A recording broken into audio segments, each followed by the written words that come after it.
नमस्कार बच्चों। अभिज्ञान शाकुंतलम महाकवि कालिदास का अमर नाटक, उसके 3 अंक का अध्ययन हम पूर्व में कर चुके हैं। चतुर्थ अंक का अध्ययन हम करेंगे।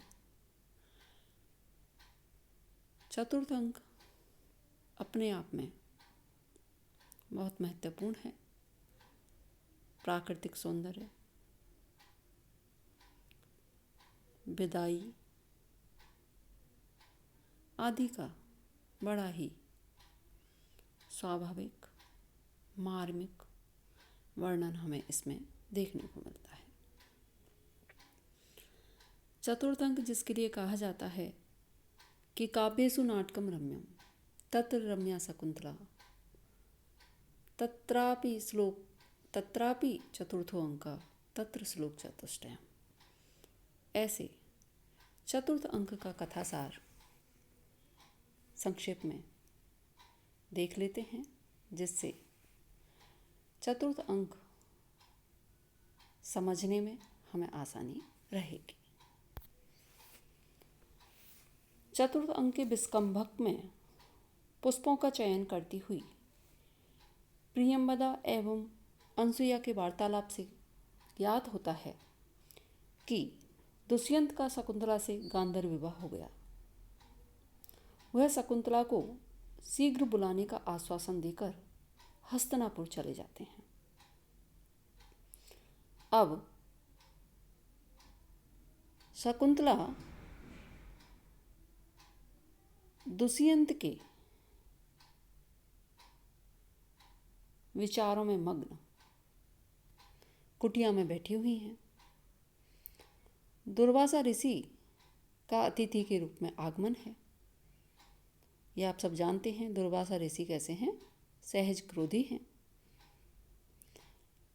उनका उचित आतिथ्य न करने पर क्रुद्ध ऋषि का शकुंतला को शाप, जिसको स्मरण करती हुई तू मुझ आए हुए तपस्वी की ओर ध्यान नहीं दे रही है, वह याद दिलाने पर भी तुझे नहीं पहचानेगा, इस प्रकार देकर जाने लगते हैं। प्रियंवदा का ऋषि को मनाना और दुर्वासा का आश्वासन कि पहचान की कोई वस्तु आभूषण आदि दिखाने पर शाप का निवारण हो जाएगा। प्रियंवदा और अनसुईया दुर्वासा के शाप की बात को शकुंतला को नहीं बताती हैं, जिससे उन्हें कोई ठेस ना पहुंचे, और ना ही किसी अन्य को बताती हैं। वे समझती हैं कि राजा की अंगूठी शकुंतला के पास है, इसलिए राजा शकुंतला को पहचान लेंगे और शाप का कोई प्रभाव नहीं हो सकेगा। विस्कंभक समाप्त हो जाता है। तीर्थ यात्रा से लौटने पर ऋषि कर्ण को आकाशवाणी द्वारा ज्ञात होता है कि शकुंतला का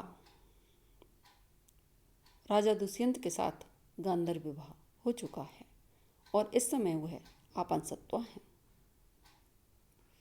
ऋषि विवाह को स्वीकार करते हैं।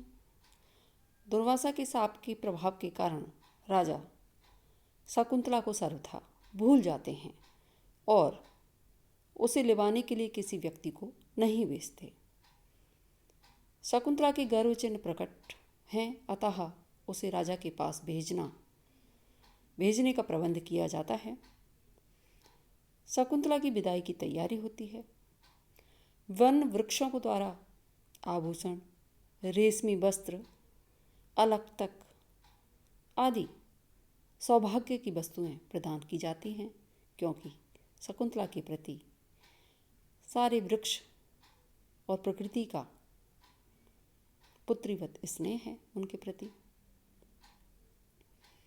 शकुंतला अपनी सखियों वन मृगों आदि से विदाई लेती हैं। वियोग का बड़ा ही प्रभावोत्पादक वर्णन चतुर्थ अंक में देखने को मिलता है। ऋषि कर्ण द्वारा शकुंतला को कर्तव्य शिक्षा और राजा के लिए संदेश भेजा जाता है। शकुंतला का ऋषि से करुणापूर्ण मिलन और विदाई। शकुंतला के साथ गौतमी और 2 तपस्वियों का प्रस्थान होता है। शकुंतला को पति के पास भेजकर ऋषि को हार्दिक शांति प्राप्त होती है। जिस तरह से कोई व्यक्ति न्यास अथवा धरोहर में रखी हुई किसी की वस्तु को लौटा करके जिस तरह से